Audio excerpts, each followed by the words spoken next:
धर्म का है ये कैसा बंधन, तोड़ सके नर ना नारायण। वृक्ष की शाखा बनी है कुल्हाड़ी, शत्रु रची बड़ी योजना। ये कैसी अनुभूति है? सिंह हुआ सिंह रक्त का प्यासा, शत्रु ने फेंका कैसा पासा।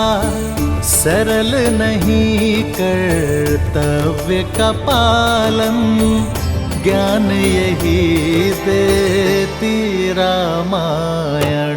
मौन हनुमान जानकी अनजान, देव चकित क्या होगा परिणाम। राम सिया राम सिया राम। वन देवी, आपने मुझे बुलाया?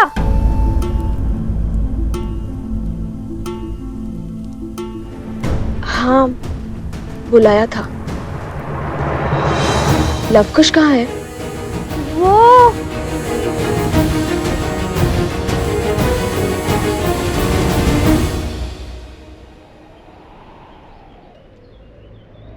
देखो बालकों, स्वयं धर्म के रक्षक, न्याय की मूरत, स्वयं प्रभु श्री राम खड़े हैं आपके समक्ष।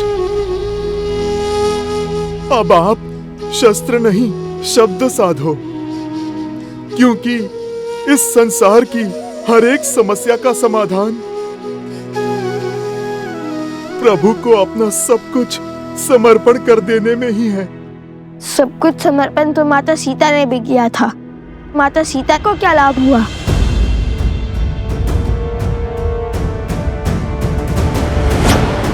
नहीं,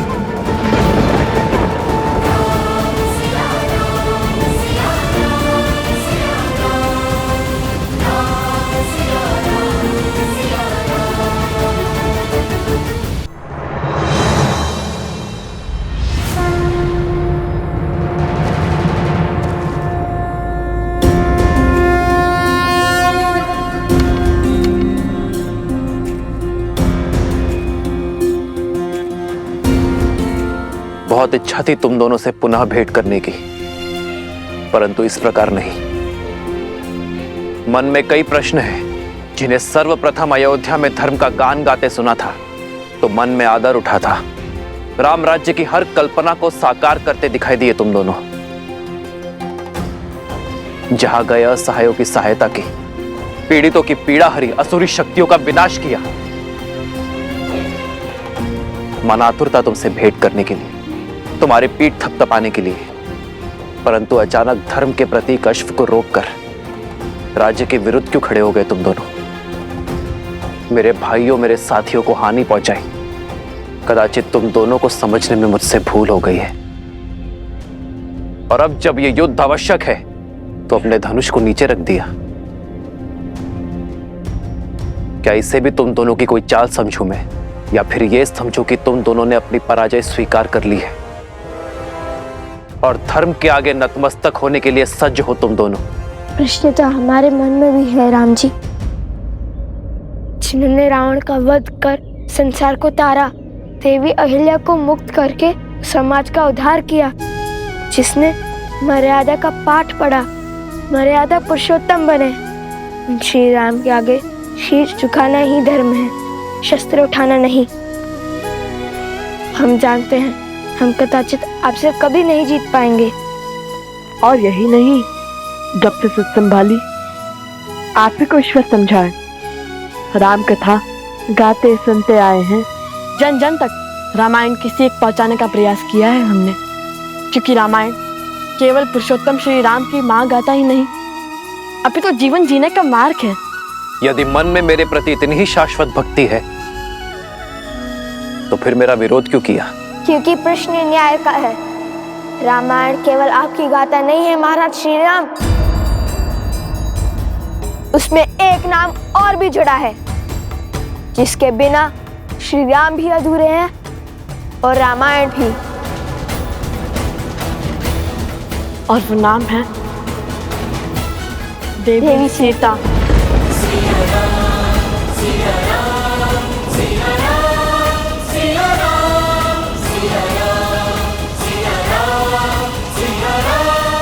सीता, हमारा उद्देश्य आपसे युद्ध करना नहीं बल्कि अपने प्रश्नों के उत्तर पाने का है।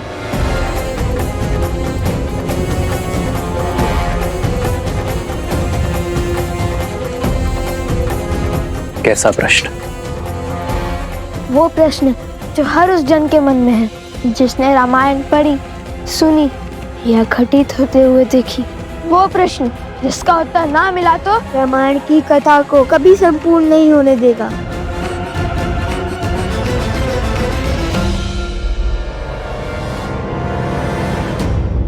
प्रश्न क्या है? प्रश्न क्या है? आपने माता सीता का परित्याग क्यों किया?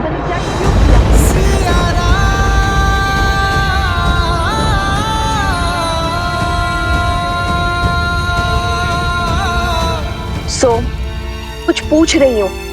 कहाँ है लवकुश?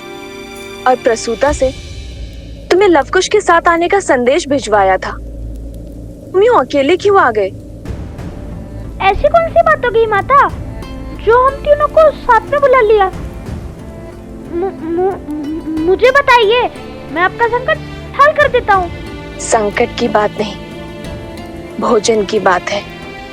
खीर बनाई है, तुम तीनों को भाती है ना?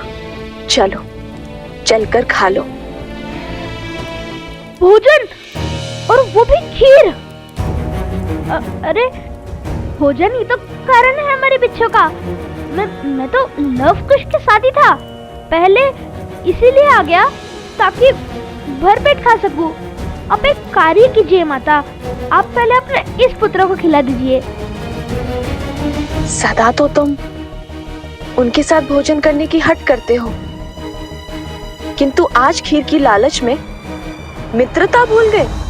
भूख तो हर संबंध भुला देती है माता। वैसे भी उन्हें समय लगेगा। समय लगेगा? क्यों? ऐसे कौन से कार्य में व्यस्त है वो दोनों? वो लवकुश, श्री राम। श्री राम? श्री राम कथा, श्री राम कथा माता। रामायण को और विस्तार से समझने का प्रयास कर रहे हैं। रामायण को समझने का प्रयास? किंतु वो दोनों तो रामायण का एक एक शब्द समझते हैं और संसार को भी समझाते हैं। अकस्मात ऐसा क्या हो गया कि उन्हें रामायण को विस्तार में समझने की आवश्यकता पड़ गई? वो क्या है ना माता, श्री राम माता सीता लौटने के बाद जो घटा उसी को लेकर उनके मन प्रश्नों से भर गए हैं। बस उसी का उत्तर जानने का प्रयास कर रहे हैं। तुम दोनों ने प्रभु के दर्शन किए? माता, श्री राम केवल वीरों के प्रभु हैं, नारियों के नहीं। उत्तर दीजिए श्री राम, जो ग्रंथ है जग में सबसे पावन, जिसने सिखाया जलाना भीतर का रावण, जिसका आधार शुभ कर्म है, जिसने प्रेम दिया ममता और त्याग समर्पण का मर्म है, पर जिसके अंत में प्रश्न बड़ा जो हमारे मन में शीश ताने खड़ा। जब राज धर्म था सब कुछ ही, फिर क्यों पत्नी व्रत का वचन लिया? क्यों त्याग दिया उसको जिसने बरसों संग वन में गमन किया? जो राम है जग में पतित पावन, केवल सीता माँ के कारण। जो पतित का सीता को त्यागा, तो क्या उस राम में भी बसा है गुण रावण का? कहिए, क्यों छोड़ दिया आपने अपनी पत्नी को? क्या घटा था ऐसा जिसके कारण आपको ये निर्णय लेना पड़ा? ये व्यक्तिगत निर्णय है। तुम्हारे इस प्रश्न का उत्तर देना नहीं देना ये मेरा निर्णय है। उसका निर्णय जिसका फल पूरी स्त्री जाति पर प्रभाव डाल सकता है, वो व्यक्तिगत नहीं होता। आपको उत्तर देना ही होगा।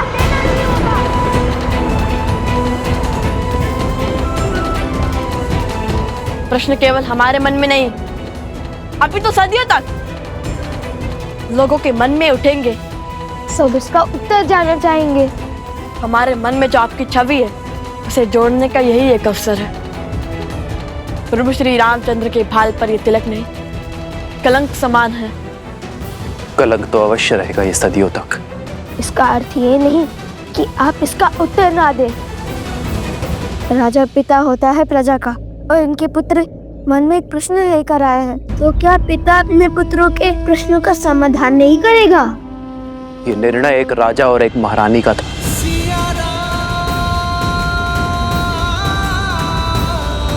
हम दोनों का था।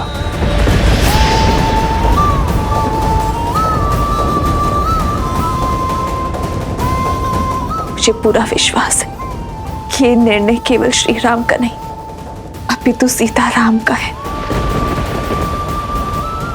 तुमने अपना धनुष हटाकर, शीश झुकाकर मर्यादा और धर्म के अनुसार यह प्रश्न मुझसे पूछा है, और एक राजा होने के नाते ये मेरा दायित्व है कि मैं तुम्हारे प्रश्नों का उत्तर दूं।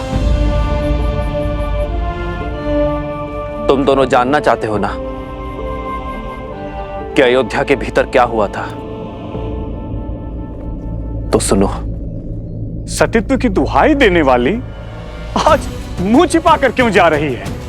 दशानन जैसा बलि जिसे पाना चाहे उसे छोड़ कैसे सकता है?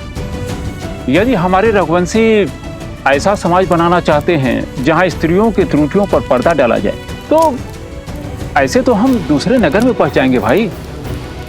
मैं मर्यादा पुरुषोत्तम राम नहीं हूं। मैं ऐसी स्त्री को नहीं अपनाऊंगा जो किसी अन्य पुरुष के साथ रहकर आई हो। हम दोनों अपने राज्य का परित्याग कर देंगे तो ना ही कोई प्रश्न उठेंगे और ना ही कोई उत्तर की अपेक्षा करेंगे। हम दोनों नहीं, केवल मैं आ रहा हूं। जिस क्षण महाराजा राम महारानी सीता को त्यागेंगे, उसी क्षण अयोध्या के सब दुख मिट जाएंगे।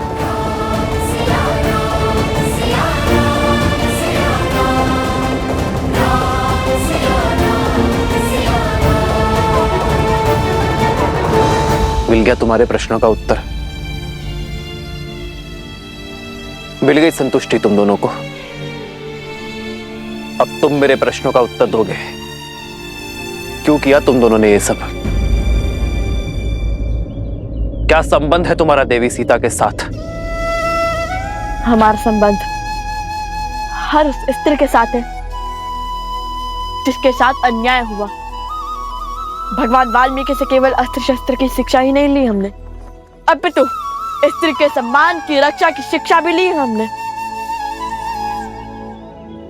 अब जब तुम्हें अपने प्रश्नों का उत्तर मिल गया है तो अपना हठ छोड़ धर्म की स्थापना में मेरी सहायता करो और उस अश्व को मुक्त कर दो।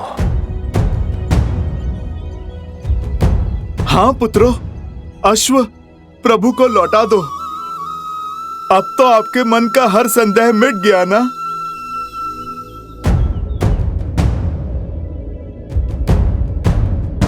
अर्थात जिस अयोध्या की प्रजा के लिए यज्ञ हो रहा है, उसी अयोध्या ने माता सीता पर लांछन लगाकर उन्हें आपसे और आपके परिवार से भिन्न कर दिया। आपसे सुख, संपदा और वैभव सब छीन लिया। जिस स्त्री ने बिना एक प्रश्न किए 14 वर्ष आपके साथ वनवास स्वीकारा, जिसने रावण के पास से निकलते ही अपनी परीक्षा का दंश भोगा, उस पवित्र देवी सीता पर इतना घोर लांछन लगाने वाली प्रजा को आपने दंड तक नहीं दिया। आपने उन्हें शांत करने के लिए माता सीता से भिन्न होना चुना। प्रजा के मुख में पत्नी का हर समर्पण भूल गया।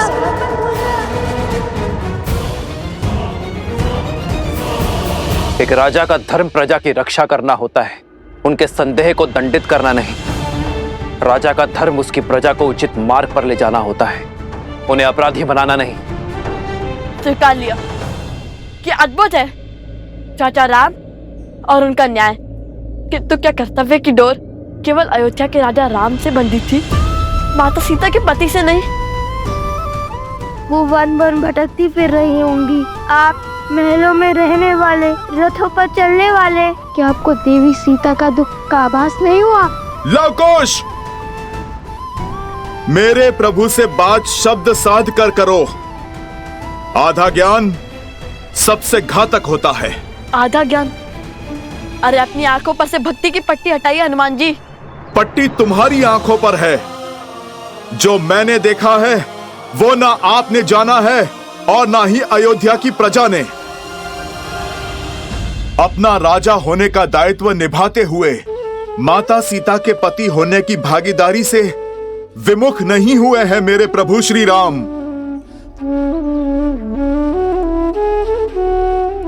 राजवस्त्र और राज दायित्व उतारकर सदा वल्कल धारण किया है मेरे प्रभु श्री राम ने।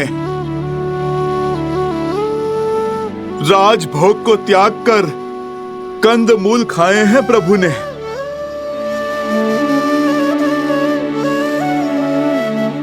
कोमल शैया छोड़कर कृषा पर सोए हैं मेरे प्रभु श्री राम।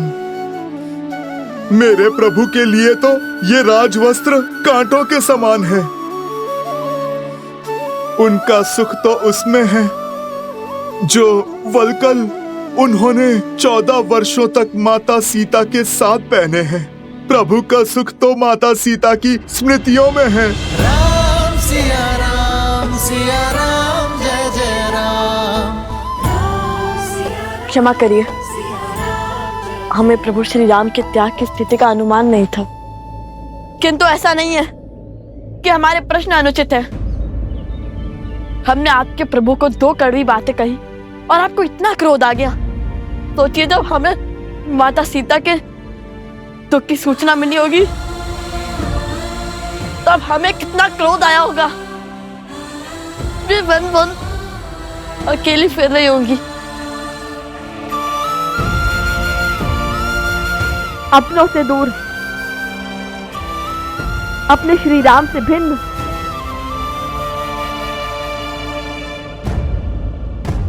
कृष्ण अभी वही है, प्रजा के साथ न्याय करते करते अपनी पत्नी के साथ अन्याय क्यों?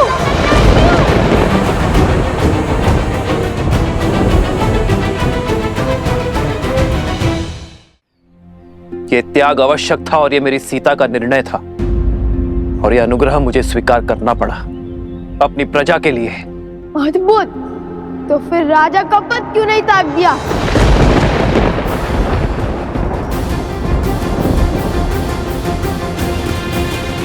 इच्छा यही थी, पर मेरी सीता ने मुझे स्मरण करवाया कि मैं उस कुल का वंशज हूं जहां प्राण देकर भी वचन निभाया जाता है और मैं अयोध्या के सिंहासन को अपनी निष्ठा का वचन दे चुका था। लवकुश, संसार में प्रकाश तब होता है जब सूर्य की किरण उससे दूर जाती है। वर्षा की बूंदें जब मेघ को त्यागती हैं तभी धरा की प्यास बुझती है। मैं उस वंश से हूं जहां महाराजा हरिश्चंद्र ने अपनी प्रजा और अपने वचन के लिए अपनी पत्नी और पुत्र तक को चांडाल को बेच दिया था। रघुकुल की रीत निभाई, किंतु आधी महाराज। मौन, मौन।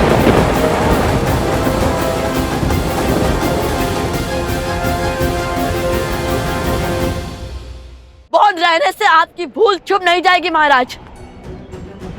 मत भूलिए कि आप उस कुल के वंशज हैं जहां महाराज दशरथ ने अपनी पत्नी के मांगे अनुचित वचन को भी निभाया और मैं आप ही ने उनके सहयोग किया, वो भी प्रजा के विरुद्ध जाकर, क्योंकि पत्नी भी आपकी प्रजा थी जिन्हें महाराज ने वचन दिया था। जब आपने रावण की लंका पर चढ़ाई की, इसलिए नहीं कि प्रश्न आपकी पत्नी का था, इसलिए क्योंकि ये अयोध्या की प्रजा के मान पर प्रहार था।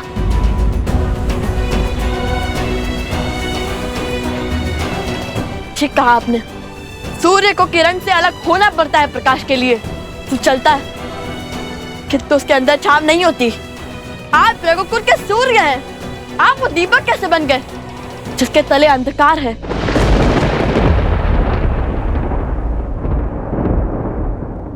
मेरी सीता का त्याग जिसने ना जाना, उसने राम को संपूर्ण जाना ही नहीं।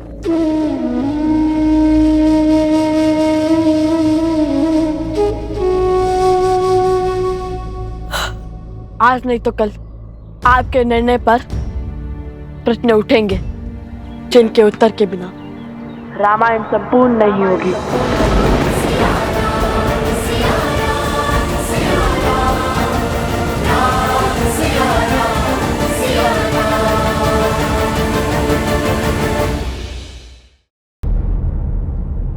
आज नहीं तो कल आपके निर्णय पर प्रश्न उठेंगे जिनके उत्तर के बिना रामायण संपूर्ण नहीं होगी।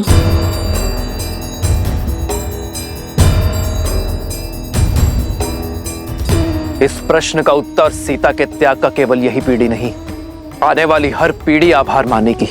जिस आने वाली पीढ़ी की आप बात करते हैं, वो पीढ़ी माता सीता के मुख से इस त्याग की कहानी को सुनना चाहती है।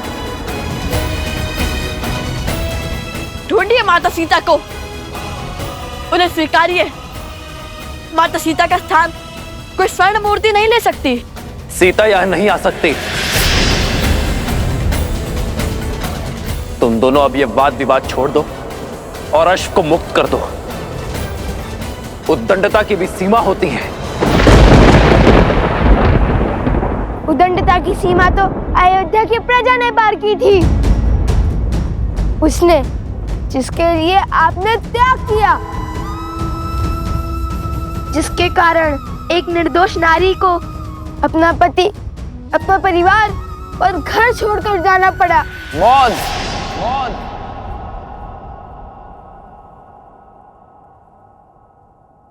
अश्व दो, अश्व दो, या फिर युद्ध के लिए सज्ज हो जाओ।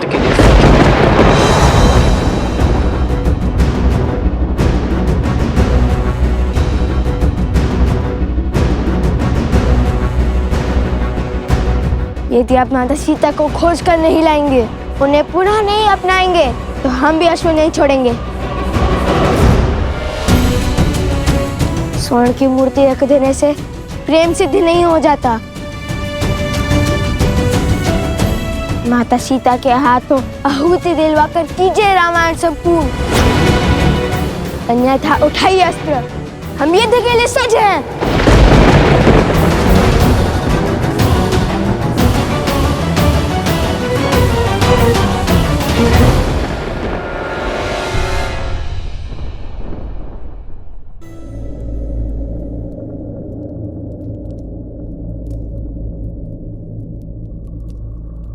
लवकुश अब तक नहीं आए। ऐसा क्या खोज रहे हैं रामायण में? सोम, तुम भोजन करो, मैं उन्हें लेकर आती हूँ। नहीं माता, आप। मैं शीघ्र ही लौट आऊंगी। तब तक तुम भोजन का आनंद लो। और हाँ, भोजन समाप्त किए बिना उठना नहीं। तब तक मैं उन दोनों की सुध लेकर आती हूँ।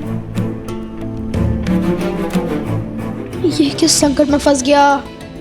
लवकुश तो आश्रम में है ही नहीं और भोजन समाप्त किए बिना उठ नहीं सकता। कहिए श्री राम, खोजेंगे हमारे साथ माता सीता को, रखेंगे स्वर्ण प्रतिमा के स्थान पर स्वयं माता सीता को।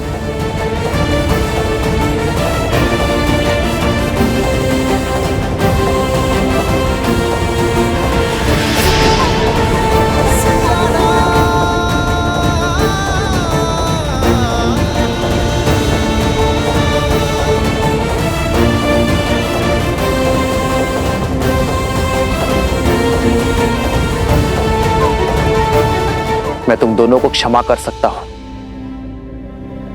बिना युद्ध के इस अश्व को लेकर जा सकता हूं, किंतु जो शस्त्रहीन और दुर्बल पर वार करते हैं वो क्षमा के नहीं,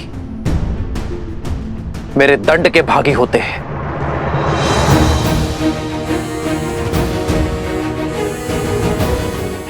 क्या? शस्त्रहीन और दुर्बल? हमने कभी ऐसा पाप नहीं किया। किसकी बात कर रहे हैं आप?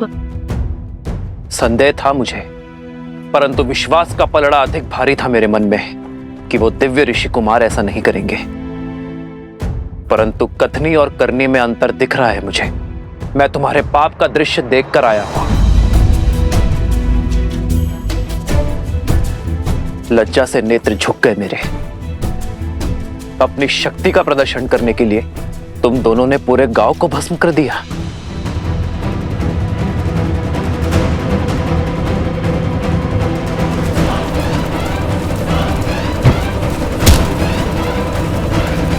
असंभव, हमने ऐसा कुछ नहीं किया। झूठा दोष मढ़ रहे हैं आप हम पर। धर्म के पथ पर चलने वाले लवकुश को अधर्म के संस्कार नहीं दिए वन देवी ने। प्रभु, मुझे भी इन पर पूरा विश्वास है। ये दोनों ऐसा घोर अपराध नहीं कर सकते। इनके चरित्र और संस्कार ऐसे नहीं है प्रभु।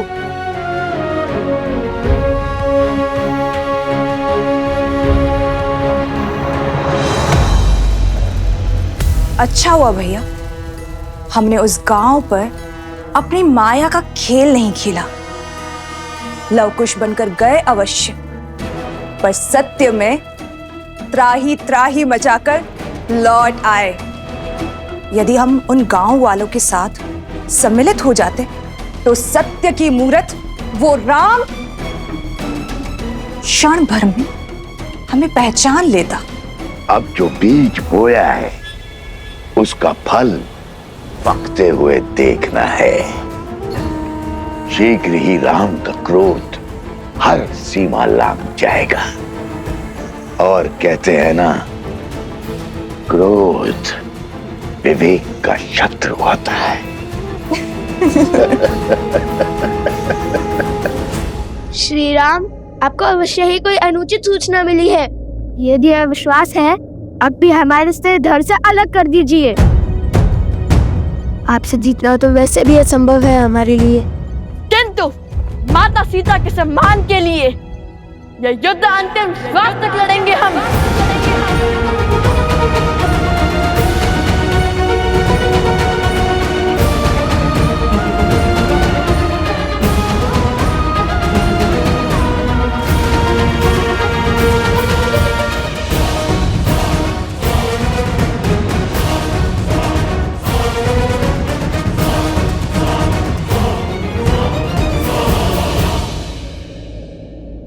युद्धारंभ होने से पूर्व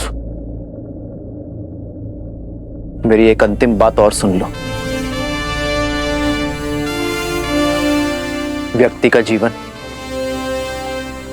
उस पर उसके माता पिता का ऋण होता है। मैं नहीं चाहता कि तुम उनकी अनुमति के बिना, उनकी जानकारी के बिना ये युद्ध लड़ो। जाओ और जाकर अपने माता पिता और अपने परिजनों से मिलकर आओ। कदाचित तुम्हारे माता पिता तुम्हें समझा पाए, तुम दोनों को अपनी भूल का आभास करवा पाए। कौन है तुम्हारे पिता? कौन है?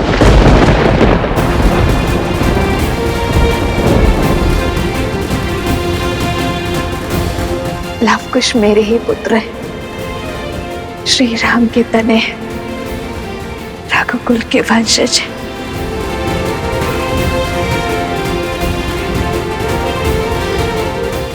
क्या योद्धा के लिए उसके कुल का नाम होना आवश्यक है? हमारी माता ही हमारे पिता हैं।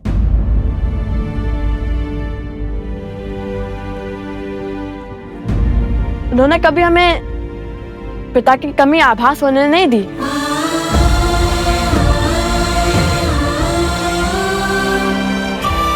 मैं किसी के कुल पर प्रश्न नहीं उठा रहा, पर क्या तुम दोनों की माता को तुम्हारे इस कर्म का ज्ञान है? नहीं। तो जाओ और अपनी माता को इस निर्णय से अवगत कराओ। हो सकता है कि इस सत्य जानकर वो तुम दोनों को यह अनर्थ करने से रोक दे।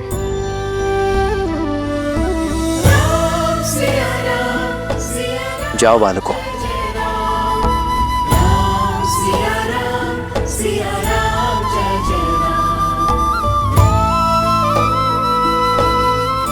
हनुमान जी, हमारे अश्व की रक्षा का दायित्व आपका है। वचनबद्ध हैं आप। राम सिया राम जय जय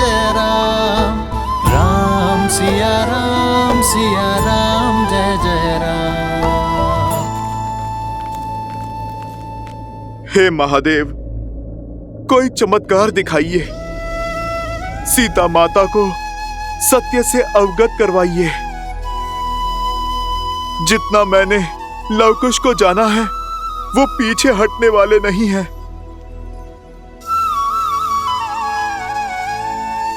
महादेव, अब तो आपके ही अंश श्री राम भक्त हनुमान ने गुहार लगाई है। आप तो नियति का खेल बदल सकते हैं ना। सीता को सत्य का ज्ञात कराइए, अन्यथा एक पिता अपने पुत्रों के अंत का कारण बन जाएगा। ये तो आप भी जानते हैं ना कि लव और कुश श्री राम से नहीं जीत पाएंगे। यदि ये युद्ध हुआ तो श्री राम लव कुश को मार देंगे। महादेव, आप मौन क्यों हैं? कुछ कीजिए महादेव।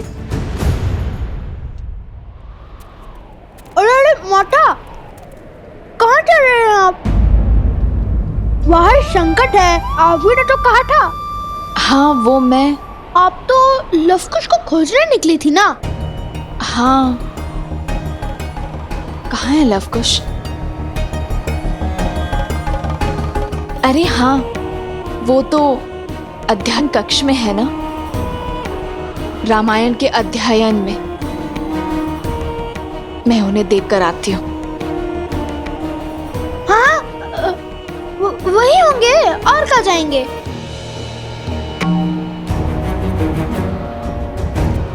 कह तो दिया, किंतु वो अध्ययन कक्ष में आएंगे कैसे? आज हर भेद खुल जाएगा।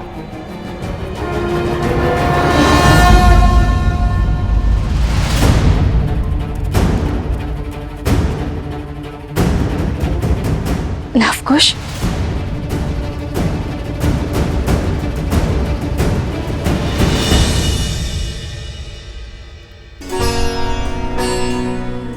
मारे गए।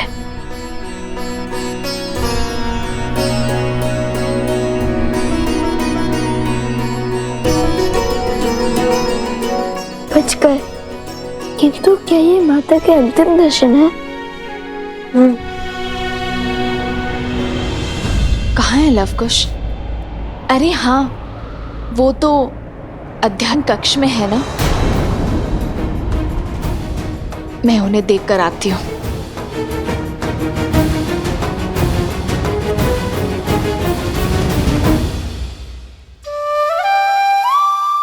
बाल बाल बचा भी इसी क्षण निकल जाता हूँ, अन्यथा ये सियाराम के लाल मुझे पुनः फंसा देंगे। क्या बात है, आज इस समय रामायण अध्ययन का विचार कैसे आया? रामायण रामायण तो एक भाव है माता, कभी भी खर कर जाता है। मन में जो प्रश्न व्याकुल किए हुए थे उन्हें का उत्तर ढूंढ रहे थे। कैसा प्रश्न? जिस निर्णय ने मर्यादा पुरुषोत्तम प्रभु श्री राम पर लांछन लगाया, उन्हें कलंक का भागी बनाया, राम सिया को भिन्न किया, और आप इतने विश्वास के साथ कैसे कह सकती है माता कि इस निर्णय में माता सीता की भी सहमति थी? यह निर्णय माता सीता का ही था। राम सीता का त्याग नहीं कर सकता। किंतु राम सीता का त्याग नहीं कर रहा है। महाराजा राम को महारानी का त्याग करना होगा। हम दोनों अपने राज्य का परित्याग कर देंगे तो ना ही कोई प्रश्न उठेंगे और ना ही कोई उत्तर की अपेक्षा करेंगे। हम दोनों नहीं, केवल मैं आ रहा हूं, जिसने रामायण को ध्यान से पढ़ा है, उसके हर एक शब्द को समझा है, उसे इतना भान तो होना ही चाहिए। रामायण जैसे महाकाव्य को पढ़कर भी जो श्री राम और सीता को ना समझ पाया, तो वो तो अभागा हुआ ना। जो श्री राम पर संदेह करते हैं वो ये भूल जाते हैं कि श्री राम ने जो भी किया वो अपने दायित्व के निर्वहन के लिए किया, एक राजा होने का कर्तव्य निभाने के लिए किया। सिया राम एक दूसरे से दूर हुए तो समाज के कल्याण के लिए, जैसे जब पहली बार उन दोनों का साथ छूटा तब संसार ने रावण जैसे पापी दुष्ट से मुक्ति पाई। और यदि इस बार उन दोनों ने अलग होने का निर्णय लिया है तो इस धरती से रावण रूपी सोच का अंत करने के लिए लिया है। इस संसार में स्त्रियों और पुरुषों का स्थान एक समान करने के लिए किया है, अलग हुए नारियों को समान अधिकार दिलाने के लिए। जो रामायण की पवित्रता पर संदेह करते हैं वो अभागे है, अबोध है। उन्हें श्री राम के संपूर्ण अयान को समझने की आवश्यकता है, जो समय आने पर स्वयं ज्ञात हो ही जाएगा। कदाचित आप उचित कह रही हैं माता। तो क्या आपके कथन का अर्थ है कि माता सीता और प्रभु श्री राम अब कभी नहीं मिलेंगे?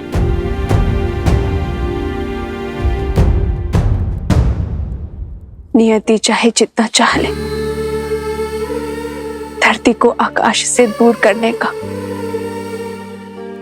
किंतु क्षितिज में जाकर सांझ का मंद तेज दोनों को एक कर ही देता है। हाँ, मैं ये नहीं जानती कि सिया राम के जीवन में वो सांझ कब आएगी?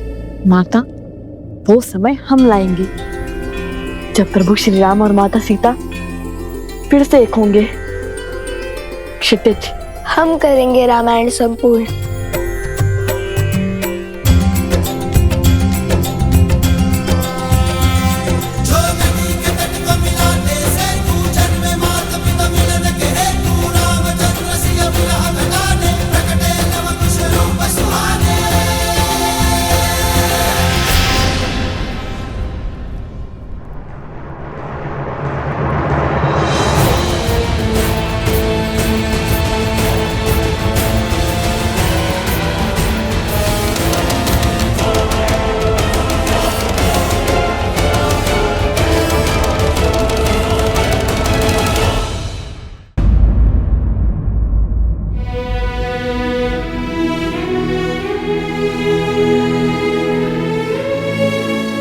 नहीं प्रभु, मैं वचनबद्ध हूं प्रभु।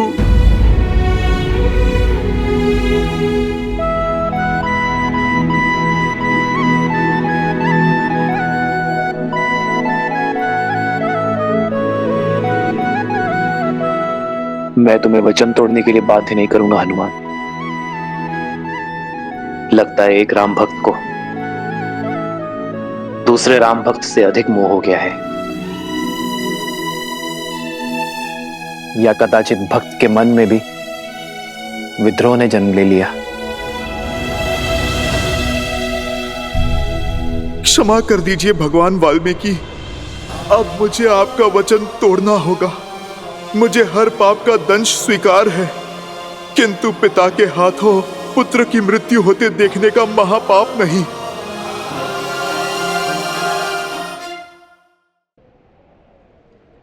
प्रभु, वो लवकुश साधारण ऋषि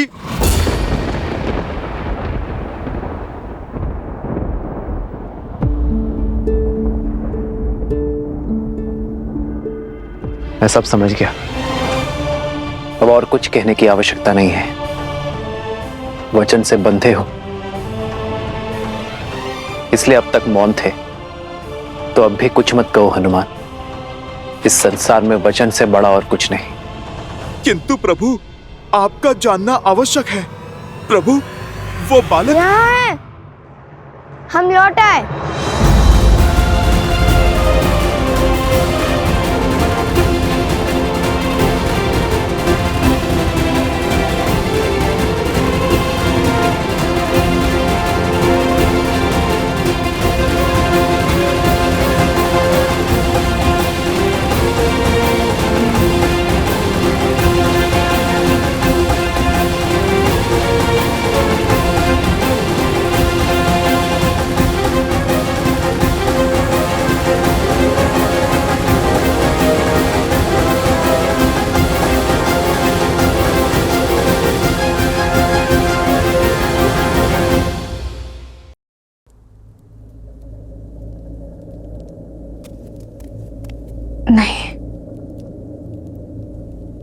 पुनः आश्रम वासियों के प्राण संकट में नहीं डाल सकती। मुझे अकेले ही जाना होगा।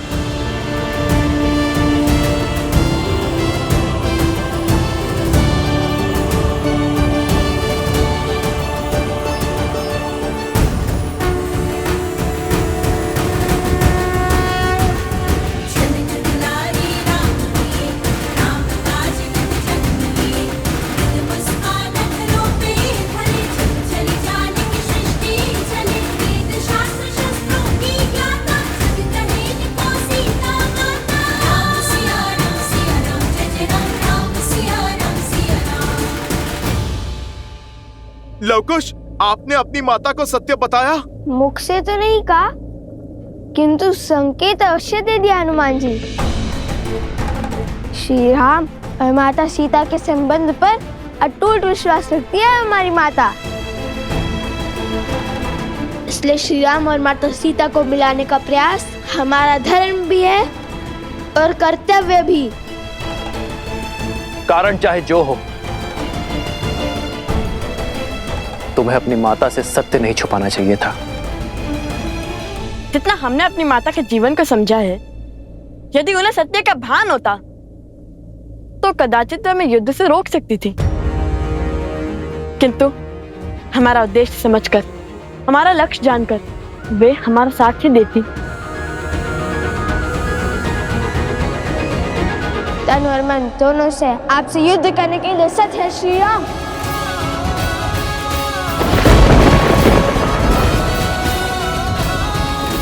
अश्व पकड़कर जो चुनौती ली है, उससे पीछे नहीं हटेंगे लवकुश।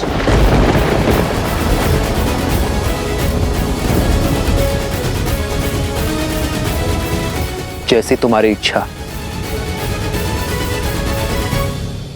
मैंने हर धर्म का पालन किया ताकि तुम दोनों को इस युद्ध की अग्नि में जलने से रोक सकूं। और यदि युद्ध करने की ही मंशा है तुम्हारी, तो तथास्तु।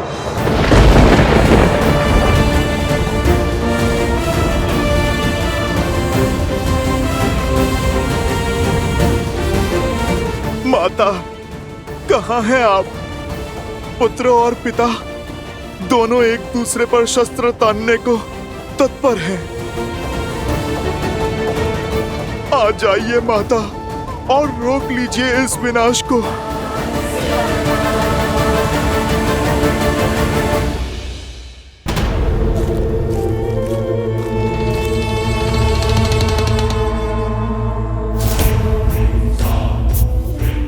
आओ सीता, आओ, चली आओ अपनी मृत्यु के पीछे।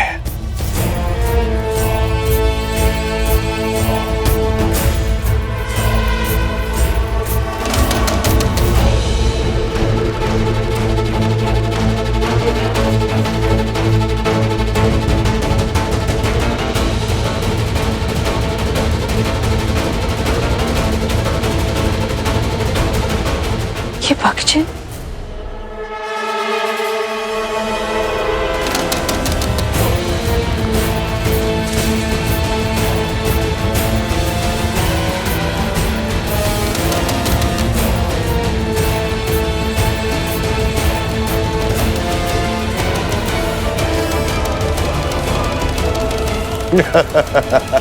अद्भुत! शक्ति को युक्ति से काटा है तुमने शूर्पणखा। क्या योजना बनाई है सीता को राम और लवकुश के युद्ध से दूर ले जाने की। सीता का आश्रम में वास इस युद्ध में बाधा डाल सकता था, और अब हम हार का भार नहीं उठा सकते हैं भैया। अब जब राम लवकुश पर अस्त्र चलाएगा और जब लवकुश उसके वार का प्रतिकार देंगे, और तब उस क्षण का साक्षी समस्त त्रिलोक बनेगा। और ऐसे में ये बात सीता तक ना पहुंचे, ये तो असंभव है। इसलिए सीता को इस युद्ध और युद्ध भूमि से दूर ले जाना अति आवश्यक था भैया। और वचन से बंधा वो हनुमान चाह कर भी अपना मुख नहीं खोल पाएगा। और चुपचाप इस विनाश का स्वांग देखता रहेगा। उत्तम सुपनखा, उत्तम।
सीता से मेरी शत्रुता बहुत वर्षों पुरानी है। बहुत गहरे घाव दिए हैं उसने मुझे।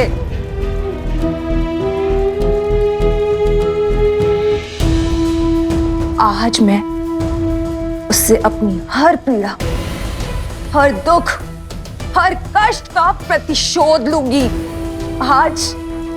आज उस सीता का अंत होगा।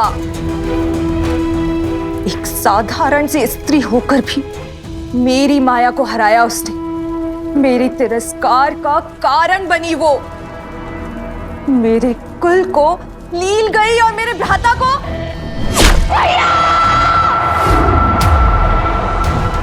और मेरे भ्राता का काल बनी। किंतु आज मैं उन सब का प्रतिशोध लूंगी। आज उसकी मृत्यु के साथ हमारी इस शत्रुता के अध्याय का भी अंत होगा।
श्री राम।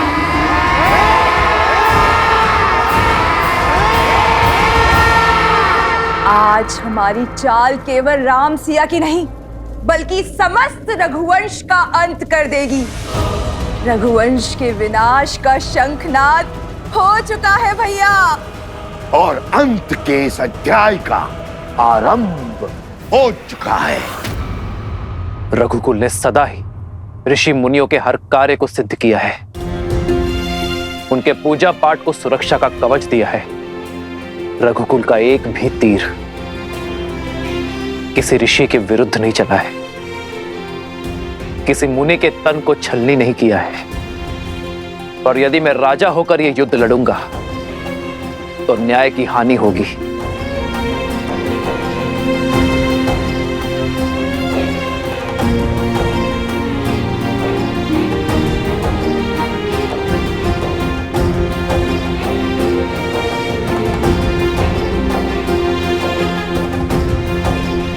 प्रभु।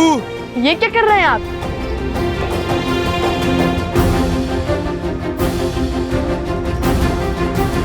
राजा के आभूषण उसकी पहचान होती है, आप ये क्यों उतार रहे हैं? राजा, तुम्हारी दृष्टि में जो अपराधी है वो राजा राम नहीं, सीता का पति राम है। और एक पति का सीधा संबंध उसकी पत्नी के साथ होता है।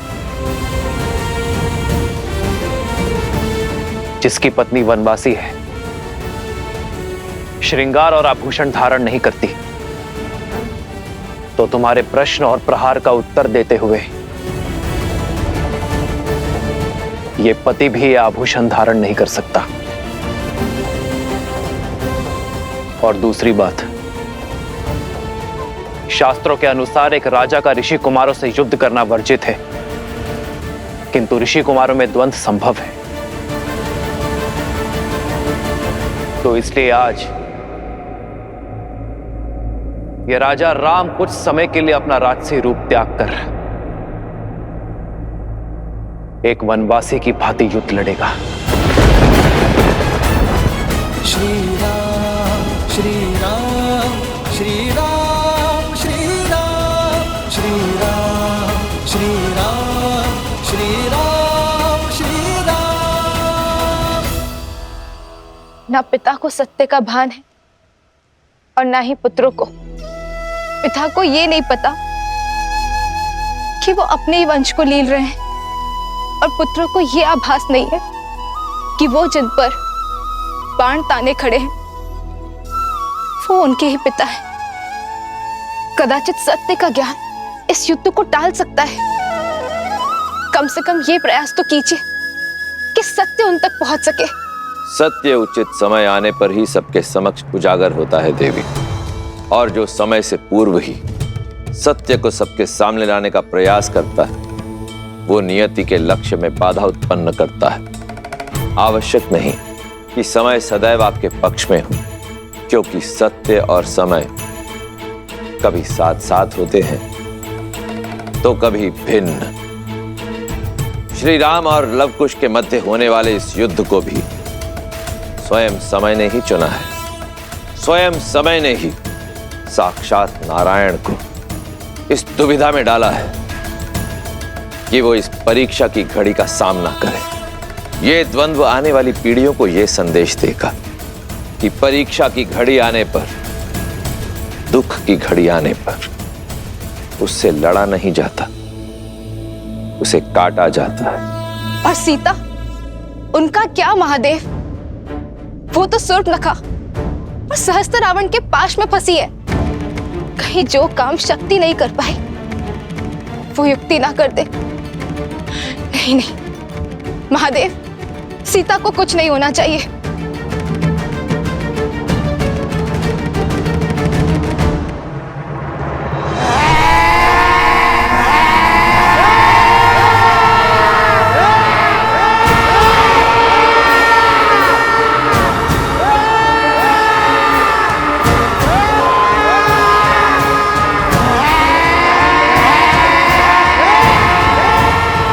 अरे, अभी से भयभीत हो गई तुम सीता? अभी तक तो तुमने विध्वंस का दंश झेला ही नहीं है।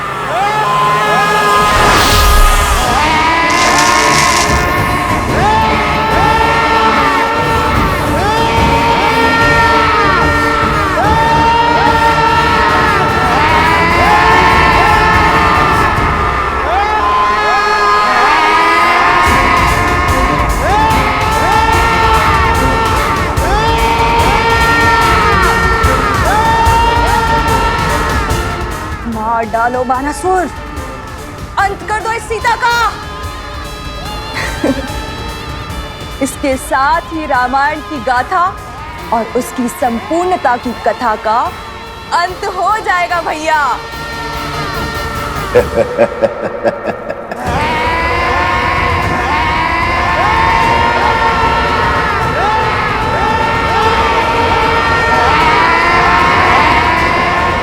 ये दीवारें तो मेरी समीप आ रही है। ये गौरी माँ, मुझे अपनी शरण दे, मेरी सहायता कीजिए गौरी माँ।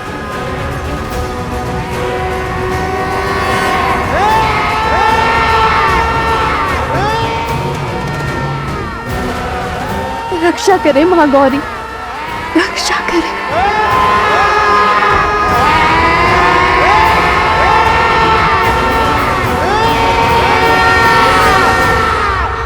महादेव, महादेव, अब मेरी पुकार हो रही है।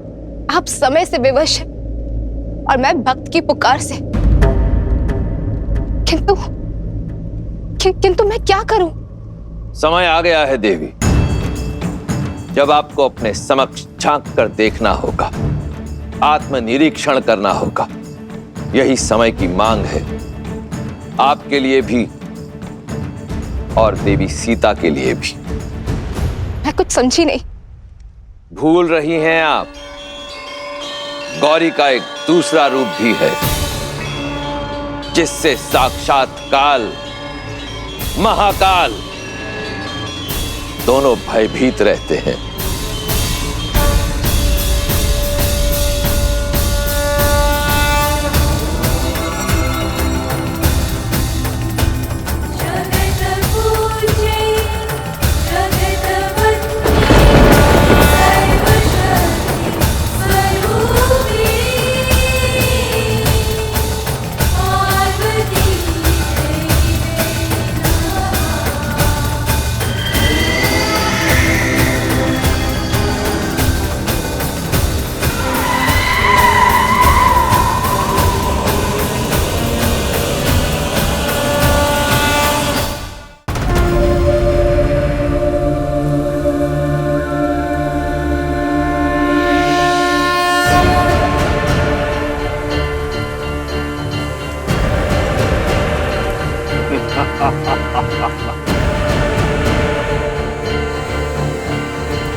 असंभव, ये नहीं हो सकता, ये नहीं हो सकता।